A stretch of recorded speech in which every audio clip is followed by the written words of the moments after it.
खबर महाराष्ट्र के भंडारा से है, जहां पर जिले की नीम गांव की आज पूर्वी विदर्भ के नीम गांव में एक नए और एक अनूठे पहल के साथ जोग महाराज वारकरी गुरुकुल का उद्घाटन किया गया। यह गुरुकुल वारकरी संप्रदाय को बढ़ावा देने और आधुनिक शिक्षा के साथ साथ सुशिक्षित छात्रों को तैयार करने के उद्देश्य से स्थापित किया गया है। कार्यक्रम में कई प्रमुख धार्मिक नेता, शिक्षाविद और स्थायी निवासी उपस्थित रहे। जोग महाराज वारकरी गुरुकुल पूर्वी विदर्भ में स्थापित होने वाला पहला गुरुकुल है, जिसका उद्देश्य है कि वारकरी संप्रदाय की परंपराओं को सहेजना और नौ पीढ़ी तक पहुँचाना। गुरुकुल में शिक्षा और आध्यात्मिकता एक संतुलित मिश्रण प्रदान किया जाएगा, जिसमें 80% आधुनिक शिक्षा और 20% सुशिक्षित आध्यात्मिक शिक्षा शामिल होगी। इसके साथ ही गुरुकुल के समृद्धि हेतु परिसर में 2000 वृक्ष लगाने और 108 ग्रंथराज ज्ञानेश्वरी की प्राण प्रतिष्ठा करने की योजना बनाई गई। जितना कर लोगे, सरल युग है। वैसे ही दोष लगाते हैं लोग के कलयुग आ गया, कलयुग नहीं है, ये सरल युग है। इसमें भक्ति आप 5 मिनट भी अगर भगवान को देंगे, उसका फल निश्चित आपको मिलेगा। और ऐसे बच्चों को हम जब आध्यात्मिक इनके अंदर जगेगा,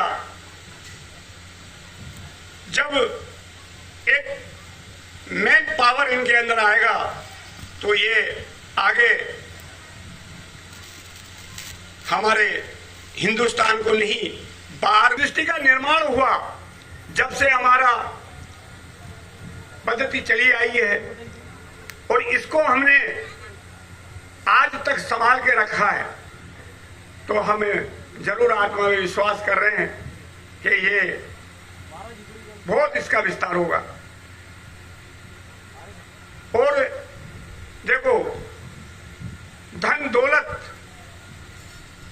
सभी कमाते हैं, सभी इकट्ठा करते हैं, क्या लेके जाते हैं, पर ऐसा काम करके अगर जाएंगे तो वास्तव में ही वहां अंक जरूर जुड़ेगा।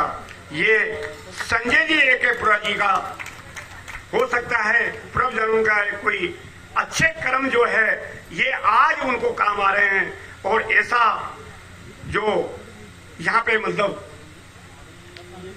एक गोकुल की ये स्थापना की, और ऐसे हर कोई कर सकता है अगर हम संकल्प के साथ में रहें। तो ऐसा नहीं कि नहीं कर सकते। अरे पितर आपली वाट पाहत असतात की आपला मुलगा कधी चांगलं काम करणार आहे, आपला नातू कधी चांगलं काम करणार आहे, आपल्याला कधी गती मिळवून देणार आहे। आपण काही दोषांमुळे या गतीमध्ये आहोत। या गतीतून आपल्याला उद्धार व्हावा असं जर वाटत असेल, तर पुत्राची जबाबदारी असते पितरांचा उद्धार करण्याची। पुत्राची जबाबदारी असते की पितरांचा उद्धार आपल्याकडून झाला पाहिजे, आणि तो उद्धार होण्यासाठी काहीतरी चांगलं केलं पाहिजे ना। आपल्या मुलाने, आपल्या नातवाने किंवा आपल्या पुढच्या पिढीने काहीतरी चांगलं करावं, यासाठी पितर वाट पाहत असतात। लक्षात ठेवा, पितर वाट पाहतात की आपल्या नातवाने चांगलं केलं पाहिजे, आपल्या मुलाने काहीतरी चांगलं केलं पाहिजे, पुण्य केलं पाहिजे, आम्हाला गती मिळेल। आणि त्याची वाट पाहत असताना जर त्यांच्या पिढीमध्ये काही चांगलं काम होत असेल, तर असं प्रमाण आहे। मला वाटतं की तुका म्हणे पितर आशीर्वाद देती, आणि त्या आपल्या मुलांना, त्या आपल्या नातवांना ते पितर आशीर्वाद देत असतात। मी नक्की सांगेल संजू भाऊ की हे काम करत असताना तुमचे पितर प्रसन्न झाल्याशिवाय राहणार नाहीत, तुमचे आजोबा प्रसन्न झाल्याशिवाय राहणार नाही, तुमची आजी प्रसन्न झाल्याशिवाय राहणार नाही। अशा पद्धतीने खऱ्या अर्थाने ज्यांनी आपल्या पितरांची काय मला सांग ना काय मुलाची सुरुवात या ठिकाणी होत आहे, त्यासाठी फार मोठं योगदान संजू भाऊच्या कुटुंबाचं या ठिकाणी दिसते आपल्याला। आपण सगळ्यांनी मनापासून त्याचं स्वागत केलं पाहिजे। भंडारा से हंसराज की रिपोर्ट, TV1 इंडिया न्यूज।